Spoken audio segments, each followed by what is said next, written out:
आज तुम्ही पाहू शकता मस्त वरण करणार आहे मी. कडे ठेवते ताप. तुम्ही बघू शकता मी गॅस ऑन केलाय बघा. आता तेल टाकत आहे.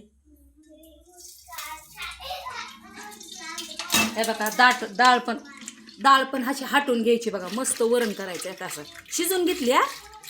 मुगाची डाळ, तुरीची डाळ, मसूरची डाळ 3 डाळी टाकल्यात बघा वरणासाठी. कारण पित्ताचा त्रास होतो ना काय काय म्हणून मिक्स टाकायचं बघा.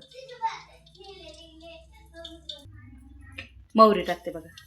चांगली तडतड फुटू द्यायची बरं का. आता हे हिरव्या मिरच्या टाकल्यात बरं का 2-3. तुम्ही बघू शकता. आता मी लसूण ठेचल्यावर टाकते. जरा थोडंसं असं करायचं बघा. हलवायचं थोडं. त्याला चांगलं थोडीशी कोथिंबीर पण टाकायची. जरा वास छान येतो बघा. आमच्याकडे हिंग नाही बरं का. हे बघा तुम्ही बघू शकता. चांगलं लसूण भाजू द्यायचं. जरा कच्चा नाही ठेवायचा. आता हळद टाकते बरं का. तेलातच हळद टाकायची. तिकडे बघू शकता तुम्ही कसं दिसतंय वरण.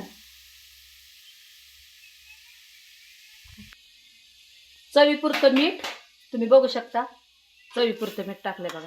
आता उकळू द्यायचं पक्क.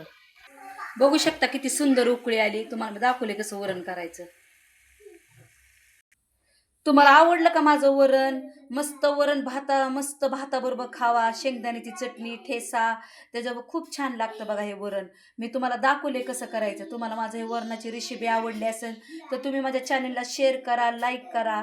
थँक्यू. धन्यवाद देशील. आमेन.